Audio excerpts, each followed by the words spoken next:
Morning.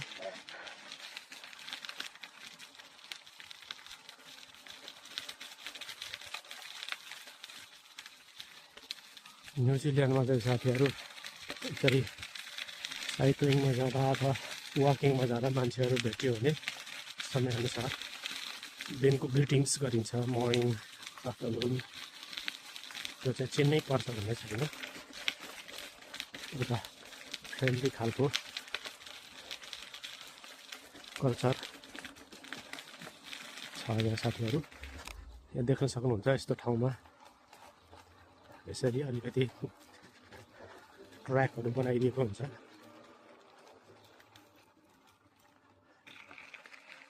प्रकृतिलाई धेरै सम्मान गरेर प्रकृतिलाई सम्मान गर्ने व्यक्तिहरूलाई पनि एक्सर्साइज होस् भनेर दुईटै चिजलाई ब्यालेन्स गर्न खोजिएको छ। सहरबाट अलिकति मात्र भित्र आउँदा एकदम निराकार जङ्गलमा आए जस्तो ठाउँ भेटिन्छ, तर वरिपरि बस्ती हुन्छ। फेरि न्युजिल्यान्डमा दुईवटा चिजको चाहिँ डर छैन साथीहरू। भनिन्छ यहाँ बाघ हुँदैन र अर्को कुरा यहाँ सर्प पनि हुँदैन। अब अरू त्यस्तो हिंस्रक खालको त्यस्तो जनावरहरू नभएपछि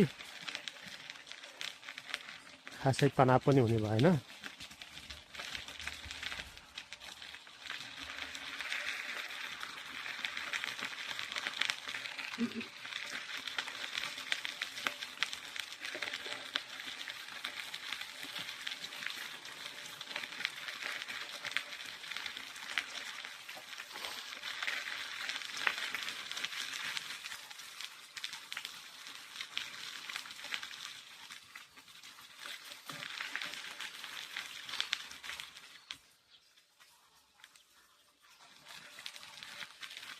यो बिहानी पख बिहानको करिब 9 बजेको छ।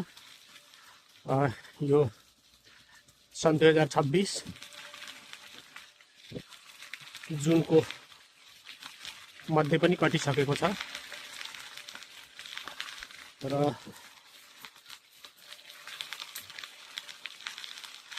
अहिले यहाँ चाहिँ जाडोको सिजन चलिरहेको छ।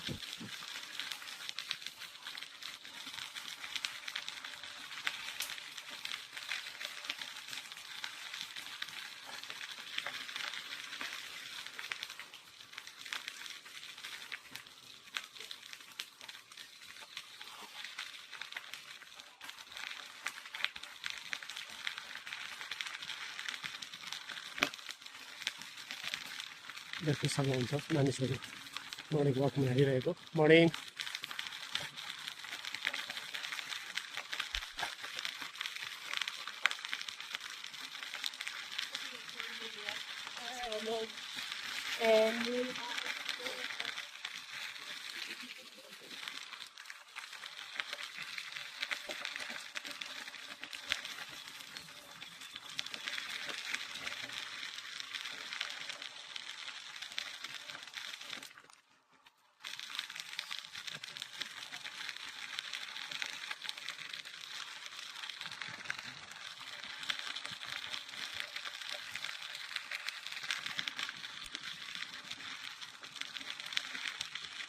चारैतिर हरियाली,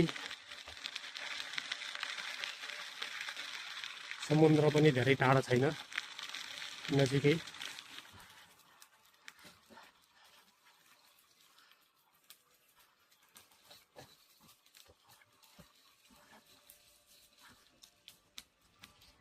त्यस्तो धेरै चिसो पनि छैन, मौसम घाम लागेको छ, कुल खालको छ।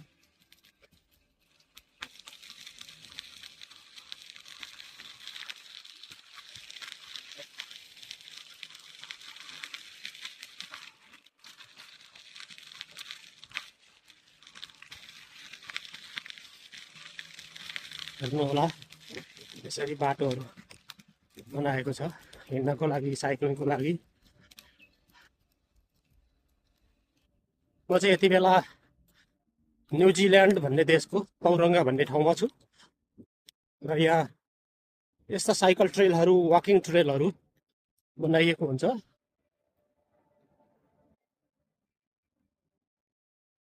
र साइक्लिङलाई यहाँ धेरै महत्त्व पनि दिइन्छ।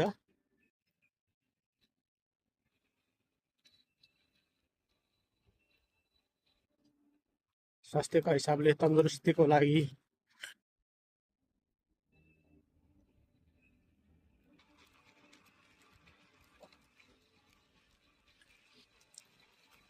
यो काठ बिछ्याएको छ र यो माथि यस्तो एउटा जाली जस्तो यस्तो ठोकेको छ। यसले चाहिँ स्लिप हुन नदिने र हिँड्नलाई कम्फर्ट बनाउने खालको काम गर्ने रहेछ।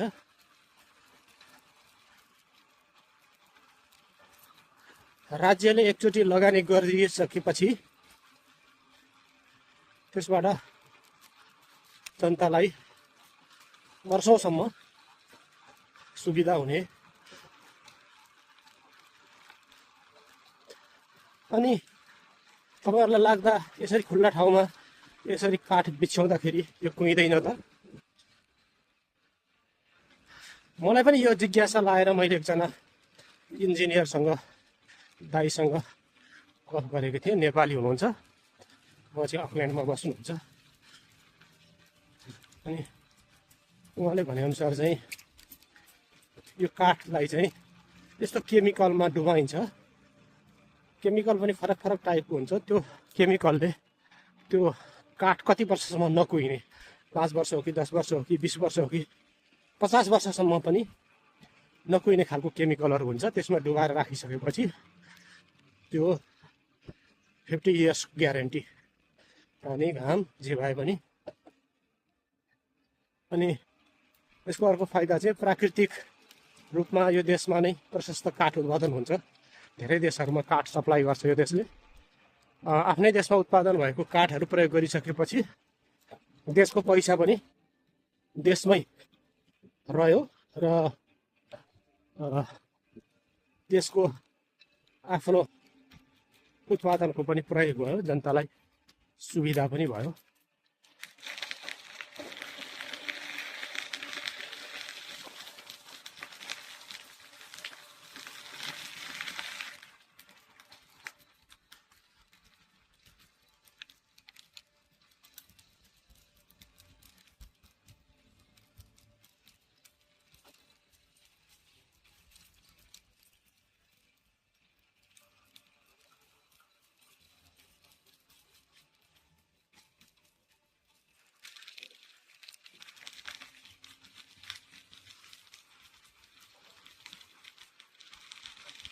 अब यहाँबाट हामी मेन बाटोतिर निस्किन्छौँ।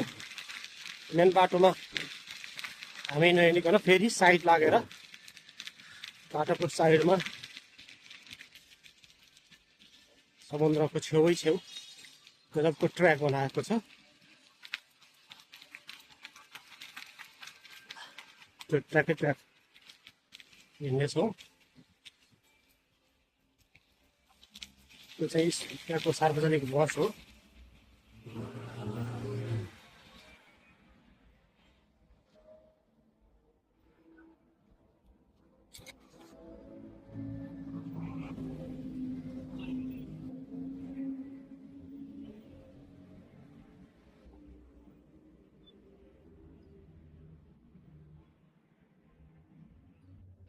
यहाँ तपाईँ पानीमा देख्न सक्नुहुन्छ, यो अहिले लो टाइड भएको रहेछ। हाई टाइड र लो टाइड भन्छ। लो टाइड हुँदा चाहिँ त्यो यस्तो ठुलो एरियाको पानी नै समुद्रपट्टि सरेर जाने। अनि हाई टाइड हुँदा चाहिँ एकदम ठुलो एरिया चाहिँ एउटा साइडमा आउने प्रकृतिको नियम हुँदो रहेछ।